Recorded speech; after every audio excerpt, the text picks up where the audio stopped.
স্বাগত সকাল ৯টার বিরতিহীন ইন্ডিপেন্ডেন্ট সংবাদে। আপনাদের সাথে আছি রাকিব আহমেদ, আর এবারে জানিয়ে দেব প্রধান শিরোনামগুলো। প্রফেসর ইউনূসের নেতৃত্বেই ডিসেম্বরে সুষ্ঠু ভোটের আশা বিএনপির। ফ্যাসিবাদের বিরুদ্ধে সব দল ঐক্যবদ্ধ, জানালেন তারেক রহমান।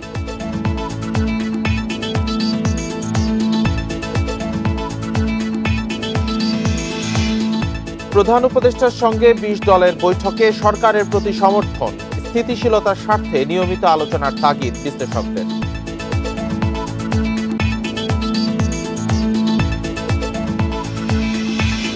বাড্ডায় গুলশান থানা বিএনপির নেতা কামরুল আহসানকে গুলি করে হত্যা, রাজনৈতিক বিরোধ থেকে খুন, ধারণায় স্ত্রী।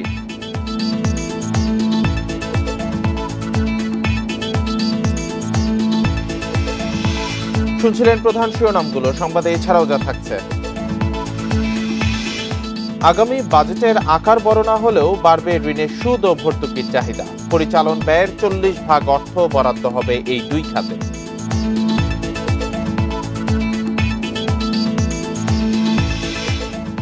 ঢাকা দিল্লি সম্পর্কে বাণিজ্যকে রাজনৈতিক হাতিয়ার না বানানোর আহ্বান বিশ্লেষকের। নিষেধাজ্ঞায় দুই দেশই ক্ষতিগ্রস্ত।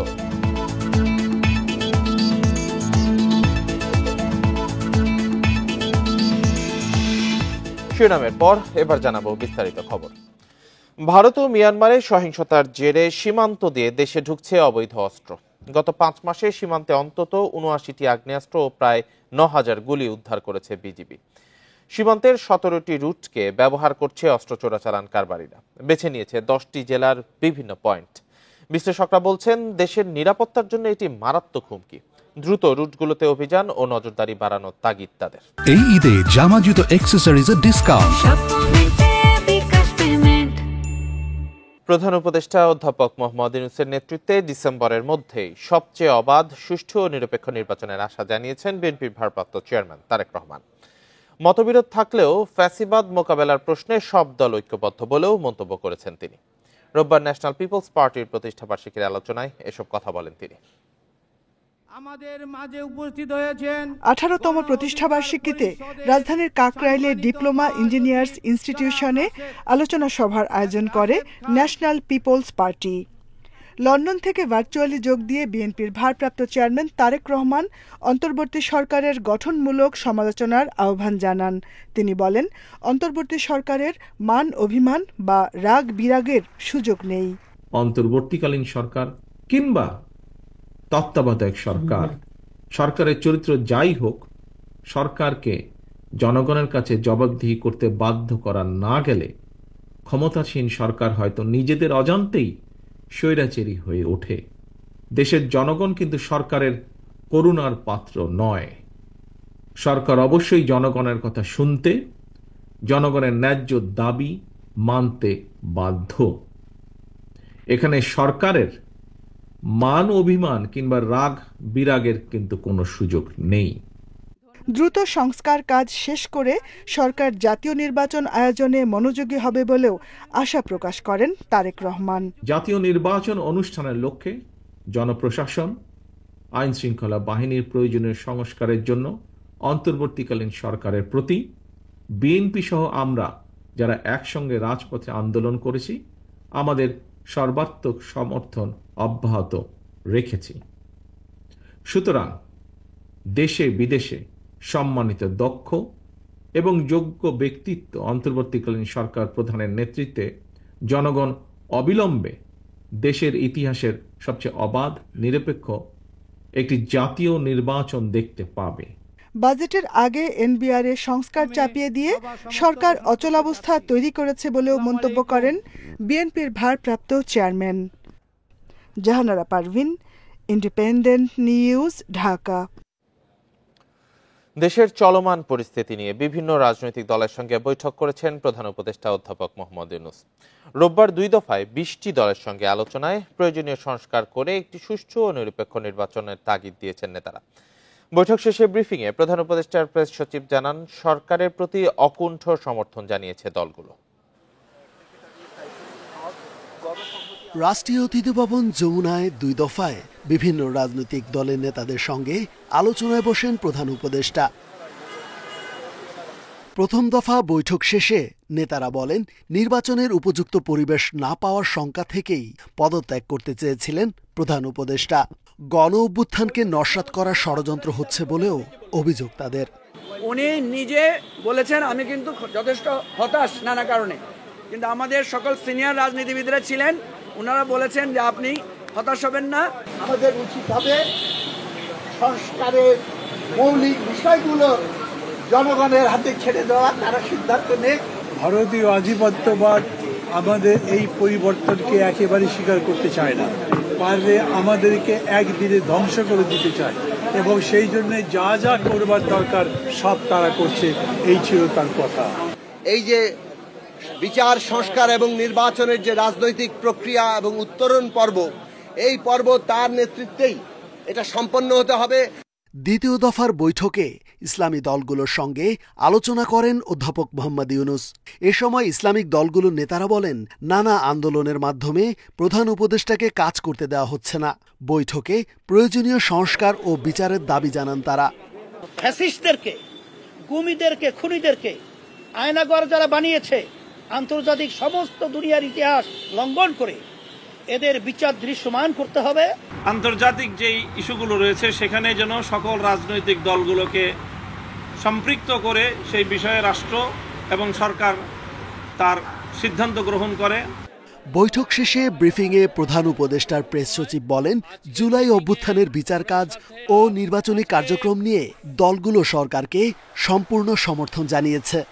আমরা যে রিফর্ম করছি, আমরা যে বিচারের কার্যক্রম শুরু করেছি এবং আমরা যে নির্বাচনের জন্য যে কাজ করছি সেইটার জন্য তারা তাদের সম্পূর্ণ সমর্থন জানিয়েছে। নির্বাচনের সময়সীমা আগামী বছরের 30 জুন পেরোবে না বলেও জানান প্রধান উপদেষ্টার প্রেস সচিব। ঐক্যমত থাকতে হবে। রেজওয়ানুল হক, ইন্ডিপেন্ডেন্ট নিউজ, ঢাকা। প্রয়োজনীয় সংস্কার, জুলাই হত্যাকাণ্ডের বিচার ও নির্বাচন, এই তিনটি কাজ দ্রুত করার জন্য অন্তর্বর্তী সরকারের কাছে দাবি জানিয়েছে জুলাই ঐক্য। ফ্যাসিস্ট সরকারের আমলে শাপলা ও পিলখানা হত্যাকাণ্ড সহ যত গুম খুন হয়েছে সেগুলো সুষ্ঠু তদন্ত ও দোষীদের বিচারের দাবিও জানিয়েছেন তারা। রোববার জুলাইয়ের সব শক্তিকে ঐক্যবদ্ধ করতে রাজধানীর শাহবাগে প্রতিবাদ সমাবেশ আয়োজন করে জুলাই ঐক্য। এতে গণ অধিকার পরিষদের সাধারণ সম্পাদক রাশেদ খান বলেন, সরকারের উচিত উপদেষ্টা পরিষদ পুনর্গঠন করা, শহীদদের সঠিক তালিকা প্রস্তুত, হতাহতদের পরিবারের সদস্যদের নিয়মিত খোঁজ খবর নেওয়া এবং তাদের পাশে দাঁড়ানোর জন্য অন্তর্বর্তী সরকারের প্রতি আহ্বান জানানো হয় সমাবেশ থেকে। এখনো পর্যন্ত সরকার কি করতে চায়, কবে বিচার হবে, কবে নির্বাচন হবে, কবে রাষ্ট্র সংস্কার হবে, এখনো পর্যন্ত তার পরিকল্পনা প্রকাশ করতে পারে নাই। আমাদের মধ্যে যদি অনৈক্য সৃষ্টি হয় তাহলে মহা সর্বনাশ হয়ে যাবে। শহীদদের দিকে তাকিয়ে আমার আহত ভাইদের সে কাতরানোর ছবি আমরা চোখের সামনে নিয়ে এসে ওই দৃশ্য বুকে ধারণ করে আমরা ঐক্যবদ্ধ থাকবো। কারোর বিরুদ্ধে কোনো বক্তব্য দেওয়ার কোনো এখানে সুযোগ নেই। মানবিক করিডোর ও বন্দর চুক্তিতে রাজি নয় বলে জানিয়েছেন জামায়াতে ইসলামের আমির ডাক্তার শফিকুর রহমান। দেশের স্বার্থবিরোধী কোনো কাজে তার দল সমর্থন দেবে না বলে জানিয়েছেন তিনি। রোববার দুপুরে মৌলভীবাজারের কুলাউড়ায় চা শ্রমিকদের সাথে মত বিনিময় সভায় এসব কথা বলেন ডাক্তার শফিকুর রহমান। করিডোরের বিষয়ে তিনি বলেন, যদি এটি করতেই হয় তাহলে নির্বাচিত সরকারের মাধ্যমে পার্লামেন্টে বসে করতে হবে। আর এখন করিডোরের বিষয়ে কোনো সিদ্ধান্ত নিতে হলে সব রাজনৈতিক দলের সাথে আলোচনার মাধ্যমে করতে হবে। কুলাউড়া উপজেলার বিভিন্ন স্থানে আরো 5টি সভায় উপস্থিত ছিলেন তিনি।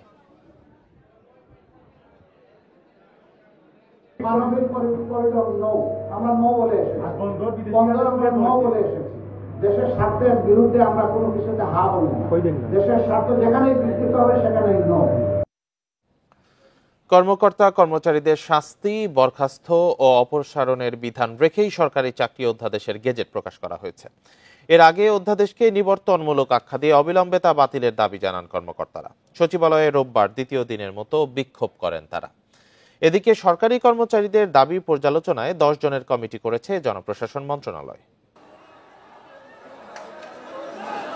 সম্প্রতি সরকারি চাকরি সংশোধন অধ্যাদেশ 2025-এর খসড়া অনুমোদন দেয় অন্তর্বর্তী সরকার। এই আইনে তদন্ত ছাড়া 8 দিনের নোটিশে চাকরি থেকে কর্মকর্তা কর্মচারীদের অব্যাহতি দেওয়া সহ বেশ কিছু বিধান যুক্ত করা হয়। এসব বিধান প্রত্যাহারে বিক্ষোভ করে সচিবালয়ের কর্মকর্তা কর্মচারীরা। আদেশ সম্পূর্ণরূপে প্রত্যাহার না হওয়া পর্যন্ত আমাদের কার্যক্রম এবং আলোচনা উভয়টি চলতে থাকবে। আমাদেরকে হাইডে রেখে তারা প্রজ্ঞাপন জারির পায়তারা করতেছে। আমরা এটা তীব্র নিন্দা জানাই এবং এটা অবিলম্বে জনপ্রশাসন সচিব আমাদের সাথে কথা বলে এই আইন নিয়ে অধ্যাদেশ নিয়ে আমাদের সাথে কথা বলে সিদ্ধান্ত নেবে। এর বাইরে যদি কোনো কিছু হয় আমরা মেনে নিব না। নতুন অধ্যাদেশকে নিবর্তনমূলক কালো আইন আখ্যা দিয়ে তা অবিলম্বে বাতিলের দাবি জানান আন্দোলনকারীরা। এই অধ্যাদেশ অবিলম্বে বাতিল করতে হবে। এই অধ্যাদেশের দায়িত্ব যারা আছেন, রাষ্ট্রের যে 4 জন উপদেষ্টা আছেন, এই উপদেষ্টাদের মধ্যে কোন উপদেষ্টার সঙ্গে আমরা দেখা করেছি, কথা বলেছি, কিন্তু তারা সন্তোষজনক জবাব দিতে পারে নাই। কর্মকর্তা কর্মচারীদের আন্দোলনের বিষয়ে আলোচনা করে সিদ্ধান্ত নেওয়ার কথা জানান স্বরাষ্ট্র উপদেষ্টা। বলেন সরকার প্রয়োজন মনে করেছে বলেই আইনটি সংশোধন করেছে। আওয়ামী লীগ সরকার যে একটা সংশোধন করে ইলেকশনটা যেন ম্যানিপুলেট করতে পারে, ওই জন্য একটা কিছু কিছু সংশোধন করছিল।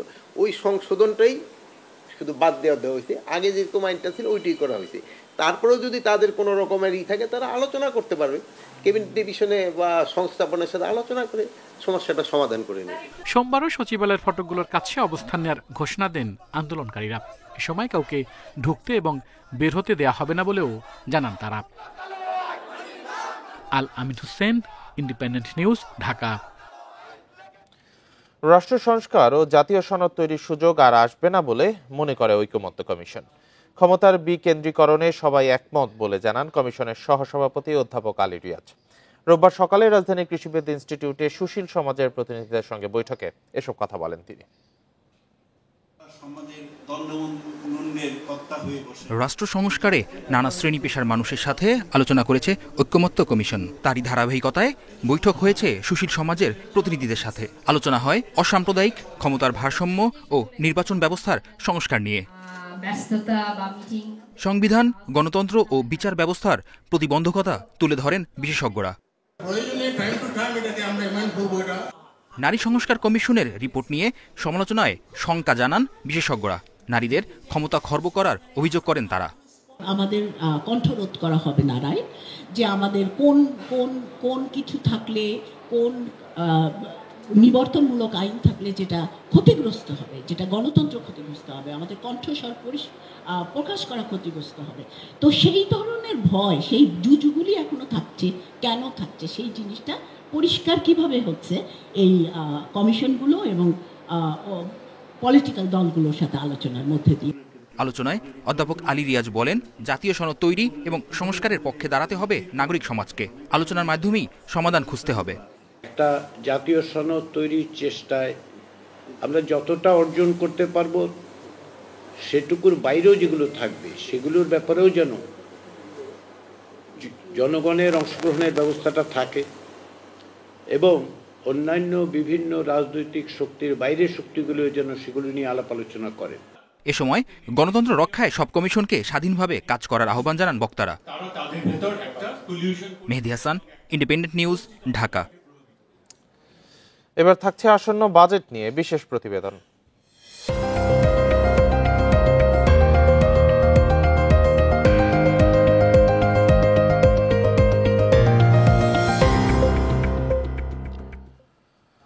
আসছে অর্থবছর বাজেটের আকার না বাড়লেও দেশি বিদেশি ঋণের সুদ আর ভর্তুকির চাহিদা বেশি। পরিচালন ব্যয়ের প্রায় 40% অর্থ বরাদ্দ করতে হবে এই দুই খাতে। কর ছাড়ের প্রবণতা থেকে বের হয়ে জনকল্যাণমুখী খাতে ভর্তুকি অব্যাহত রাখার পরামর্শ অর্থনীতিবিদদের। পরিকল্পনা উপদেষ্টা বলছেন, ঋণ নির্ভর বাজেটে দুষ্টচক্র ভাঙতে চায় অন্তর্বর্তী সরকার। চলতি অর্থ বছরের জানুয়ারি পর্যন্ত 7 মাসে খরচ হয়েছে বাজেটের 2,46,000 কোটি টাকা। এর প্রায় অর্ধেক 1,18,046 কোটি টাকাই ব্যয় হয় ভর্তুকি ও ঋণের সুদ পরিশোধে। অন্যদিকে বার্ষিক উন্নয়ন কর্মসূচির বাস্তবায়ন হার কমে গেছে অনেকটা। গত 5 বছরে দেশি বিদেশি ঋণের পরিমাণ প্রায় দ্বিগুণ হয়েছে।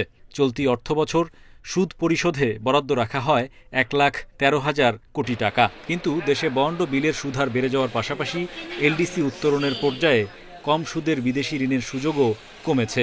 ডলারের বিপরীতে কমেছে টাকার মান। তাই অর্থনীতিবিদরা মনে করেন ঋণের সুদ পরিশোধে খরচ আরও বাড়বে।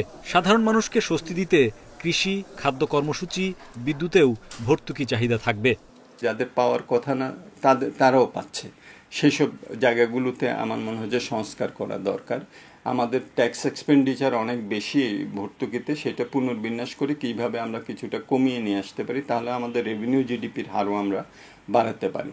তবে এক্ষেত্রে সাধারণ মানুষের যাতে কোনো অসুবিধা না হয়, আমাদের খাদ্য নিরাপত্তার যাতে সমস্যা না হয়। দেশে কর জিডিপি অনুপাত 8% ঘরে, তাই বাজেট ঘাটতি মেটাতে ঋণের ওপর চাপ বাড়ে। পরিকল্পনা উপদেষ্টা বলছেন, ঋণ করেও ঋণের সুদ পরিশোধ করতে হচ্ছে সরকারকে, ব্যয় সংকোচন করে যা কমাতে চান তারা। ঋণ পরিশোধের জন্যই পরের বছরে আরও বাজেটের রাজস্ব আয়ের প্রায় অধিকাংশই তাতে ব্যয় করে ফেলছি, আর বেতন ভাতার ওই ঋণ পরিশোধের ক্ষেত্রে। এটা তো একটা দুষ্ট চক্র, এভাবে তো চলতে পারে না। আমরা এমন এক সময় এসেছি যখন এই দুষ্ট চক্র এমন জায়গায় এসেছে যে বাজেটে আর বেশি কিছু সুযোগ কমে গেছে। কাজেই আমরা সেখান থেকে অন্তত উত্তরণের একটা মোড় ঘুরানোর একটা চেষ্টা করছি। চলতি অর্থ বছরের বাজেটে বিভিন্ন খাতে ভর্তুকির জন্য বরাদ্দ রাখা হয় ৮৮,০০০ কোটি টাকা, যা আসছে অর্থ বছর ১ লাখ কোটিতে পৌঁছাতে পারে বলে মত পর্যবেক্ষকদের। Hari Saha, independent news, Dhaka. সম্প্রতি বাংলাদেশে ভারতের বাণিজ্য নিষেধাজ্ঞা নিজের নাক কেটে পরের যাত্রা ভঙ্গের সাথে তুলনা করছেন বিশ্লেষকরা। বাণিজ্যকে রাজনৈতিক হাতিয়ার না বানানো এবং সর্বোচ্চ অগ্রাধিকার দিয়ে ব্যবসা বান্ধব পরিবেশ ঠিক রাখতে দুই দেশের প্রতি আহ্বান জানিয়েছেন ব্যবসায়ীরা। ভৌগোলিক অবস্থার কারণে ভারতের সেভেন সিস্টার্সে বাংলাদেশ থেকে পণ্য পাঠানো সহজ ও সাশ্রয়ী। সম্প্রতি ভারতের বাণিজ্য বিধিনিষেধ আরোপে বাংলাদেশের পক্ষে সমুদ্র ও সড়ক পথে ওইসব রাজ্যে রপ্তানি অনেকটাই দুরূহ। এছাড়াও দেশটিতে ৭৬% তৈরি পোশাক রপ্তানির সহজ পথ বন্ধ হয়ে যাচ্ছে। ভারতের সব রাজ্যেই কার্যত বাংলাদেশের রপ্তানি বন্ধের ইঙ্গিত দিচ্ছে এই নিষেধাজ্ঞা। গত অর্থ বছরে মোট রপ্তানির ৮১% স্থলপথে করেছে বাংলাদেশ। তবে নিষেধাজ্ঞায় শুধু বাংলাদেশই নয়, ভারতের ব্যবসায়ী ও ভোক্তারা ক্ষতিগ্রস্ত হবেন বলে মনে করেন বিশ্লেষকরা। মূল ক্ষতিগ্রস্ত কারা হচ্ছেন, সেটি হচ্ছে ভোক্তা, ভারতীয় জনগণ যারা এই সেভেন সিস্টার্সে আছে। আপনি যদি খেয়াল করে দেখেন, প্রত্যেকটি স্থলবন্দর কিন্তু ২-১টি ছাড়া বাকি সবগুলো সেভেন সিস্টার কেন্দ্রিক। সো ভারত কি তাদের নিজে নাক কেটে আমাদের যাত্রা ভঙ্গ করছে?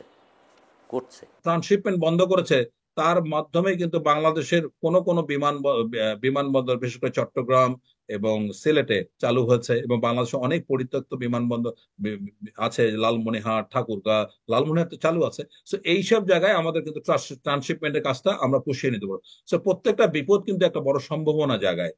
দুই দেশের স্বার্থ সংশ্লিষ্ট বিষয়কে রাজনৈতিক হাতিয়ার না বানানোর আহ্বান ব্যবসায়ীদের। ব্যবসা বান্ধব পরিবেশ বজায় রাখতে দুই দেশের প্রতি আহ্বান অর্থনীতিবিদদের। রাজনৈতিক পদক্ষেপগুলো এমন হওয়া উচিত নয় যেন ব্যবসায়ীরা বা কোনো দেশেরই অর্থনীতি ক্ষতিগ্রস্ত হয় তাদের রাজনৈতিক স্বার্থের জন্য। তবে আমি বলবো, অবশ্যই এটা আমাদের দেশের সরকার এবং ইন্ডিয়ান গভর্নমেন্ট কেউই যেন বিজনেস বা ম্যান টু ম্যান কানেকশনে যেন ক্ষতিগ্রস্ত না হয়, ওটা বিবেচনায় নিয়ে যেন রাজনৈতিক পলিসি গুলা করা হয়। গত অর্থ বছরে ভারত বাংলাদেশের মধ্যে দ্বিপাক্ষিক বাণিজ্য ছিল $10.56 বিলিয়ন। এর মধ্যে বাংলাদেশ $1.56 বিলিয়ন রপ্তানি ও $9 বিলিয়ন পণ্য আমদানি করেছে। রিজওয়ানুল হক, ইন্ডিপেন্ডেন্ট নিউজ, ঢাকা। শিল্পে গ্যাস সংকট চরমে, বন্ধ হচ্ছে একের পর এক কারখানা। সরকার প্রতিশ্রুতি অনুযায়ী ব্যবস্থা নিচ্ছে না বলে অভিযোগ করেছেন বস্ত্র ব্যবসায়ীরা। তাদের দাবি, এভাবে চললে ঈদের বেতন বোনাস পরিশোধ করা কঠিন হবে, এমনকি কয়েক মাসের মধ্যে বন্ধ হতে পারে অর্ধেক টেক্সটাইল কারখানা। রোববার জ্বালানি সংকট নিয়ে রাজধানীতে আয়োজিত সংবাদ সম্মেলনে এসব কথা বলা হয়। দেশের তৈরি পোশাক শিল্পের জন্য কাপড় ও সুতার বড় অংশ যোগান দেয় স্থানীয় টেক্সটাইল কারখানাগুলো। বড় বিনিয়োগে গ্যাস নির্ভর এসব শিল্প এখন চরম সংকটে। জ্বালানির অভাবে বন্ধ থাকছে বেশিরভাগ সময়, নষ্ট হচ্ছে যন্ত্রপাতিও, টানতে হচ্ছে চড়া সুদের ব্যাংক ঋণ, বিকল্প জ্বালানিতেও খরচ বাড়ছে। দাম বাড়ানোর পরও প্রতিশ্রুতি অনুযায়ী গ্যাস না পেয়ে ক্ষুব্ধ শিল্প মালিকরা। তাদের অভিযোগ, পরিকল্পিতভাবেই ধ্বংস করা হচ্ছে শিল্পগুলো, সরকারের পরিকল্পনাহীনতার খেসারত দিচ্ছেন তারা। আমাদের উপদেষ্টা সাহেবরা আমার মনে হয় একই অস্ট্রিচ পাখির মতো হয়ে গেছে, চারিদিকে কিছু মনে হয় যেন তারা দেখতে পাচ্ছে না। প্রতিনিয়ত আমাদের লে অফ হচ্ছে, আপনার কিছুদিন পরে রাস্তায় মানুষ নামবে, আরো ভয়াবহ পরিস্থিতি হবে, ফেমিন হবে, দুর্ভিক্ষ হওয়ার মতো অবস্থা হয়ে যাবে যদি আপনি শিল্পকে না বাঁচাতে পারেন। ব্যবসায়ীরা বলেন, গ্যাস বিদ্যুৎ নিয়ে নীতি নির্ধারকরা কেবল আশ্বাস দিয়েই দায় সারছে। অর্থনীতির নাজুক পরিস্থিতিতে ঈদে 10 দিনের ছুটি দেওয়ারও সমালোচনা করেন তারা। বেতন না দিতে পারলে সরকার থেকে আবার ধমক দেওয়া হচ্ছে যে এত তারিখের মধ্যে আপনাদের সবাইকে ফ্যাক্টরির বেতনও দিতে হবে, অথচ ওনারা গ্যাসও দিবেন না, ব্যাংকের ইন্টারেস্ট রেটও বাড়াবেন, আবার আমাকে গ্যাস বিলও দিতে হবে, গ্যাসের প্রেসার থাকবে 1.5 নাহলে 0, কিন্তু আমাকে কিন্তু মিটার কিন্তু আমার ঘুরছে। ব্যবসায়ীরা বলেন, সিস্টেম লসের নামে 12 ভাগ গ্যাস চুরি ও অপচয় হচ্ছে। শিল্পের জ্বালানি নিরাপত্তা নিশ্চিতে ধাপে ধাপে বাসাবাড়িতে গ্যাস সরবরাহ বন্ধের দাবি তাদের। সেই সঙ্গে স্থানীয় গ্যাস অনুসন্ধানে জোর দেন ব্যবসায়ীরা। আমরা গ্যাস চাই, ইলেকট্রিসিটি চাই। Hari Saha, independent news, Dhaka. কর্মবিরতির কর্মসূচি প্রত্যাহার করেছে এনবিআর সংস্কার ঐক্য পরিষদ। রোববার সন্ধ্যায় এক সংবাদ বিজ্ঞপ্তিতে বিষয়টি জানান তারা। অর্থ মন্ত্রণালয় থেকে এনবিআর বিলুপ্তির অধ্যাদেশে সংশোধনী আনার আশ্বাস দিয়ে প্রকাশিত সংবাদ বিজ্ঞপ্তির পর এ সিদ্ধান্ত জানান আন্দোলনকারীরা। এর আগে সংবাদ বিজ্ঞপ্তিতে অর্থ মন্ত্রণালয় থেকে বলা হয়, আগামী 31শে জুলাইয়ের আগে অধ্যাদেশ কার্যকর হবে না। এতে আরও বলা হয়, রাজস্ব বোর্ডকে একটি স্বতন্ত্র ও বিশেষায়িত বিভাগের মর্যাদা দেওয়া হবে। এই ঘোষণার পর এনবিআর সংস্কার ঐক্য পরিষদ রাজস্ব সংস্কারের লক্ষ্যে সরকারের সিদ্ধান্তকে স্বাগত জানায়। তারা বলেন, সরকারের এই ঘোষণার ফলে এতদিনের দাবি ও কর্মসূচির যৌক্তিকতা দেশবাসীর কাছে প্রমাণিত হলো। তবে এনবিআর চেয়ারম্যানের পদত্যাগের দাবিতে চেয়ারম্যানের সাথে অসহযোগ কর্মসূচি অব্যাহত থাকবে বলে জানান তারা।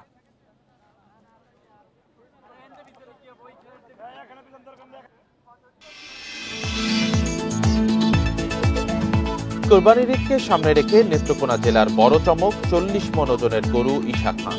করণে চলনে স্বভাবও সুলতানের মতোই 2.5 বছর ধরে লালন পালন করেছেন ফচিকা গ্রামের শামসুল আলম। দেশি ঘাস, চালের কুড়া, খৈল সহ নানান প্রাকৃতিক খাবার খাওয়ান গরুটিকে। দাম চাওয়া হচ্ছে 15 লাখ টাকা। এদিকে শেরপুর সদরে আলোচনায় শাহিয়াল জাতের ষাঁড় লায়ন। 8.5 ফুট উচ্চতার লাল ষাঁড়টির ওজন 32 মণ। বিশাল আকৃতির এসব গরু দেখতে ভিড় করছেন এলাকার মানুষ, আসছেন ক্রেতারা।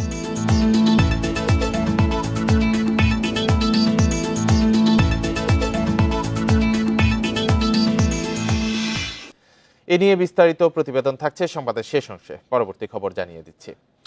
ঢাকা মাওয়া এক্সপ্রেসওয়ে যেন দুর্ঘটনার হটস্পট। প্রায় 5 বছরে এখানে 166 মৃত্যু ও কয়েক হাজার আহত হয়েছেন। মুন্সিগঞ্জের সিরাজদি খান থেকে মাওয়া পর্যন্ত 19 কিলোমিটারে দুর্ঘটনা সবচেয়ে বেশি। ঈদ ঘিরে বড় দুর্ঘটনার শঙ্কায় রয়েছেন স্থানীয়রা। পুলিশ বলছে, চেকপোস্ট না থাকলেই আইন অমান্য করার প্রতিযোগিতায় নামেন চালকরা। গত 8 মে মাওয়া এক্সপ্রেসওয়ের সিরাজদি খানে দাঁড়িয়ে থাকা অ্যাম্বুলেন্সে বাসের ধাক্কায় মারা যান একই পরিবারের 4 জন সহ 5 জন। এর আগে 27 ডিসেম্বর টোল প্লাজায় দাঁড়ানো প্রাইভেট কারে বাসের চাপায় নারীসহ 6 জন নিহত হয়। 2020 সালে চালু হয় এই মহাসড়ক। সেই থেকে চলতি মাসের 9 তারিখ পর্যন্ত 1000-এর বেশি দুর্ঘটনা হয়েছে। প্রাণ গেছে 166 জনের, আহত হয়েছেন কয়েক হাজার। এসব দুর্ঘটনার বেশিরভাগ ঘটেছে সিরাজদি খান থেকে মাওয়া পর্যন্ত 19 কিলোমিটারে। এজন্য দ্রুতগতি, ওভারটেকিং, যত্রতত্র পার্কিংকে দায় দিচ্ছেন মহাসড়ক ব্যবহারকারীরা। যেখানে গাড়ি ব্রেক দেওয়ার নাম নাই, এই জায়গায় ব্রেক দিয়ে রাখে, পিছন থেকে গাড়ি দ্রুত আসে, ওই গাড়িটা নিয়ন্ত্রণে আসতে পারে না, পরে মারে দেয় আরেক গাড়ি। এই রোডের মধ্যে দেখা গেল গাড়ি থামাইয়া একজনে কাজ করে, প্রশাসনের কোনো বেরোতা নাই। ফায়ার সার্ভিস বলছে, এক্সপ্রেসওয়েতে যানবাহন চালানোর দক্ষতা নেই বেশিরভাগ চালকের। দুর্ঘটনা নিয়ন্ত্রণে জনসচেতনতা বাড়ানো জরুরি। পথচারীরা ফুটওভার ব্রিজ ব্যবহার না করে, ওভারব্রিজ ব্যবহার না করে সরাসরি রাস্তা পার হয়, এবং যে ট্রাফিক ব্যবস্থা আছে সেটা তারা প্রপারলি মেনটেন করে না, এবং যানবাহনের যে পরিবহনের একটা নীতি আছে সেটাও তারা মেনে চলে না।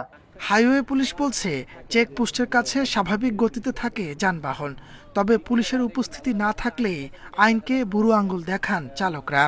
বেপরোয়া গাড়ির বিরুদ্ধে আমরা কিন্তু মামলা দিচ্ছি, ফিটনেসের বিরুদ্ধে মামলা দিচ্ছি, ড্রাইভিং লাইসেন্স চেকের মামলা দিচ্ছি, আমাদের ওভার স্পিড যেটা আছে সেক্ষেত্রে মামলা দিচ্ছি। সচেতনতা যতক্ষণ পর্যন্ত মানুষ নিজে থেকে না হবে ততক্ষণ পর্যন্ত আসলে এই এক্সপ্রেস ওয়েতে দুর্ঘটনা কমন আসলে দুরূহ ব্যাপার। ঈদুল আজহা ঘিরে এই মহাসড়কে বড় দুর্ঘটনার সংখ্যা বাড়ছে। এজন্য পুলিশকে বাড়তি সতর্কতার তাগিদ দিয়েছেন স্থানীয় সচেতন নাগরিকরা। Independent news. কোরবানির ঈদ সামনে রেখে সাভার চামড়া শিল্পনগরের ট্যানারিগুলোতে চলছে প্রস্তুতি। এবারের ঈদে সংগ্রহ হতে পারে 1 কোটির বেশি পশুর চামড়া। লবণের দাম নিয়ন্ত্রণ এবং ঈদের সময়ে ট্যানারিতে নিরবচ্ছিন্ন বিদ্যুৎ সরবরাহের দাবি জানিয়েছেন ট্যানারি মালিকেরা। এবছর কোরবানির ঈদে প্রায় 1 কোটি 5 লাখ পশুর চামড়া সংগ্রহের আশা করছেন ট্যানারি মালিকরা।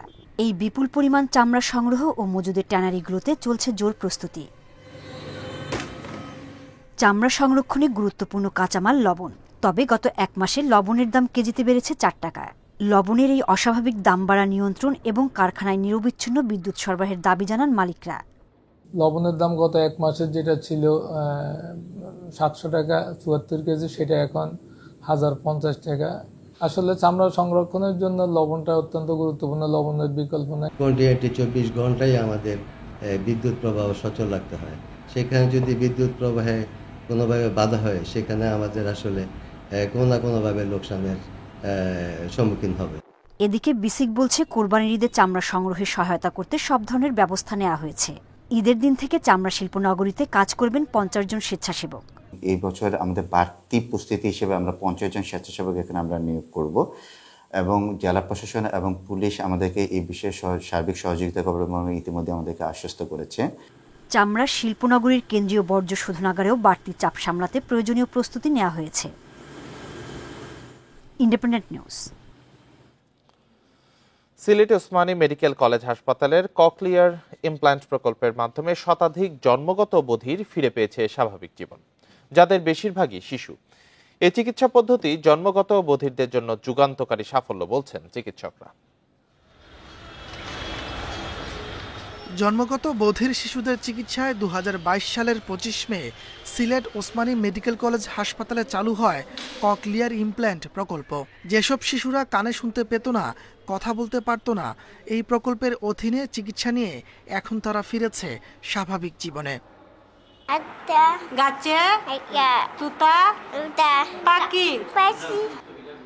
অভিভাবকরাও সন্তানের মুখে কথা শুনতে পেরে আনন্দিত।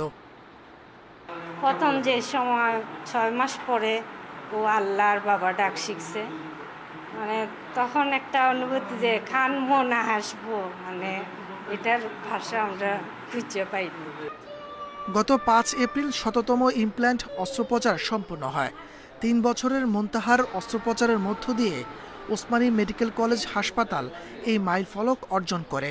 আমাদের এই সেন্টারে 102 জনের অপারেশন করা শেষ হয়েছে।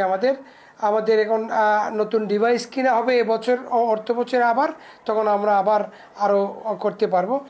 চিকিৎসকরা বলছেন রোগীর বাছাইয়ের ক্ষেত্রে এমআরআই ও সিটি স্ক্যান প্রয়োজন হয়, কিন্তু এসব সুবিধা হাসপাতালে না থাকায় কিছুটা সংকটে পড়ছেন তারা। সিটি স্ক্যান এমআরআই যেটা আমাদের সিলেটে এগুলো হয় না, আমরা রোগীগুলোকে ঢাকায় গিয়ে করে আনতে হয়। এগুলো যদি আমার সিলেট মেডিকেলে এবার করানো যায় তাহলে এটা আমাদের রোগীর জন্য অনেক কষ্ট কম হবে এবং রোগীগুলো ইজিলি কাজটা করতে পারবে। প্রকল্পটি শুরুর পর ওসমানী মেডিকেল কলেজ হাসপাতাল থেকে এই পর্যন্ত 6 জন ককলিয়ার ইমপ্ল্যান্ট সার্জন তৈরি হয়েছে বলে জানিয়েছে প্রকল্প সংশ্লিষ্টরা। Independent news. 100 বছর পর টাঙ্গাইলের মধুপুর বনে অবমুক্ত করা হলো 10টি ময়ূর। এ সময় পরিবেশ উপদেষ্টা বলেন, এখন থেকে শালবনে বিদেশি জাতের কোনো গাছ লাগানো যাবে না। 1 বছরের মধ্যে মধুপুরের 750 একর বনভূমিতে শাল ও দেশি গাছের বনায়ন হবে। রোববার শালবন পুনরুদ্ধার কার্যক্রমের উদ্বোধন করেন সৈয়দা রিজওয়ানা হাসান।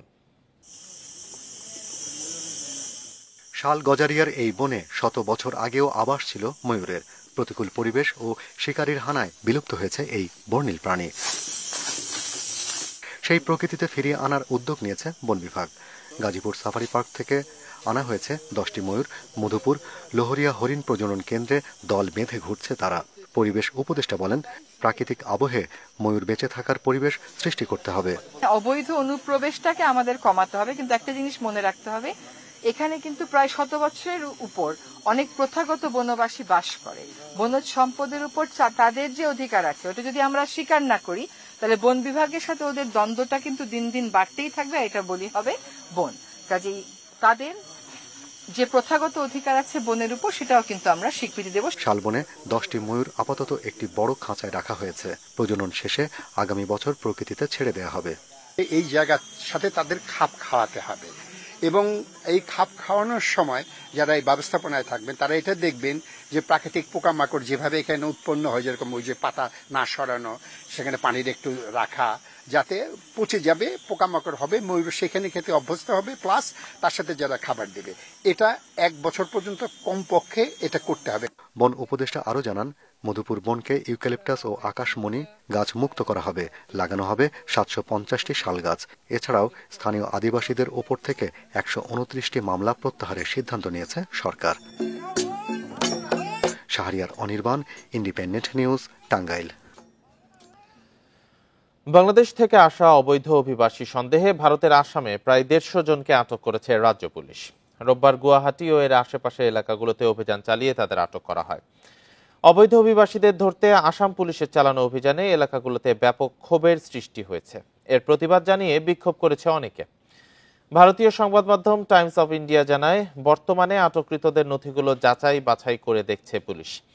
আটকের পর তাদের বিরুবাড়ির পুলিশ রিজার্ভ ক্যাম্পে নিয়ে যাওয়া হয়। সেখানে প্রয়োজনীয় কাগজপত্র নিয়ে উপস্থিত হয়ে আটককৃতদের মুক্তির আবেদন জানায় তাদের পরিবারের সদস্যরা। কর্তৃপক্ষের বিরুদ্ধে হয়রানির অভিযোগ আনেন তারা। অবৈধ অভিবাসীদের ধরতে সম্প্রতি রাজ্য এবং কেন্দ্রশাসিত অঞ্চলগুলোকে 30 দিনের সময়সীমা বেঁধে দেয় ভারতের স্বরাষ্ট্র মন্ত্রণালয়। এরপরই বিভিন্ন রাজ্যে অভিযান চালায় পুলিশ। কোরবানির ঈদকে সামনে রেখে নেত্রকোনা জেলার বড় চমক 40 মণ ওজনের গরু ঈশা খাঁ। বিশাল আকৃতির গরুটি দেখতে প্রতিদিনই ভিড় জমায় এলাকাবাসী। শেরপুর সদরে আলোচনায় শাহিয়াল জাতের ষাঁড় লায়ন। গরু দুটির দাম চাওয়া হচ্ছে 15 লাখ টাকা করে।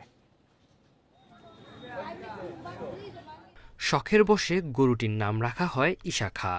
গরনের চলনে সুলতানদের মতো স্বভাব। নেত্রকোনা সদরের ফচিকা গ্রামের শামসুল আলম খায়রুল 2.5 বছর ধরে লালন পালন করেছেন গরুটি। 40 মণ ওজনের ঈশা খাঁকে দেশি ঘাস, চালের কুড়া, খৈল সহ নানান প্রাকৃতিক খাবার খাইয়ে কোরবানির জন্য প্রস্তুত করা হয়েছে। দাম চাওয়া হচ্ছে 15 লাখ টাকা। প্রতিদিন গরু দেখতে ভিড় করছেন এলাকার মানুষ, আসছেন ক্রেতারাও। রাখার যে পরিবেশ, যে একটা এয়ার কুলার রুমের দরকার, এটা তো আমার দ্বারা সম্ভব না। যে কারণে আমি মনে কষ্ট নিয়ে হইলেও আমি এখন চিন্তা করছি এটা বিক্রি করে দিব। দেখতে খুব সুন্দর, আমরা দরদাম করতেছি, দেখতে আসছি, নাম হলো ঈশা খাঁ। এতদিন লালন পালনের পর গরুটি বিক্রির সিদ্ধান্ত কষ্টের বলে জানালেন শামসুল আলমের সন্তানেরা। গরুটি আমাদের পরিবারের সদস্যের মতো ছিল, এখন বিক্রি করে দিতে হবে, এটা মানতে পারতেছি না, খুব খারাপ লাগতেছে। শেরপুর সদরে আলোচিত শাহিয়াল জাতের ষাঁড় লায়ন 8.5 ফুট উচ্চতার ষাঁড়টির ওজন 32 মণ।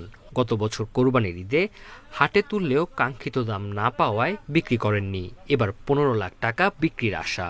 কিন্তু আশাতীত দাম না হওয়াতে এই গরুটা আমার ছাড়া হয় নাই, কিন্তু আমি তখন একটু হতাশাগ্রস্তই ছিলাম, বাট মহান আল্লাহ তাআলার অশেষ রহমতে আজ এই পর্যন্ত আসতে পারছি। লাল বর্ণের ষাঁড়টি দেখতে ভিড় করছেন অনেকে। বড় গরু বিক্রির বিষয়ে সহযোগিতার আশ্বাস প্রাণী সম্পদ কর্মকর্তার। আমরা তাদেরকে উপদেশ দিয়েছি, আমরা মোটামুটি একটু কুরবানির বেশ কিছুদিন পূর্বে থেকে আপনারা বিক্রির চিন্তা করবেন। প্রয়োজনে যদি বাইরের বড় বাজারে ঢাকা কিংবা চট্টগ্রামে নেওয়া যায়, ওইখানে নিলে তারা এই খামারি ভালো ক্রেতা পাওয়া যায়। চলতি বছর জেলায় 26টি কোরবানির হাটে প্রায় 85,000 গরু বিক্রি হবে। Tanzil Hasnat, independent news. আর এই ছিল এখনকার সংবাদে। ইন্ডিপেন্ডেন্ট টেলিভিশনের সব খবর আরো বিস্তারিত জানতে চোখ রাখুন ফেসবুক, ইউটিউব, এক্সে। ধন্যবাদ সবাই।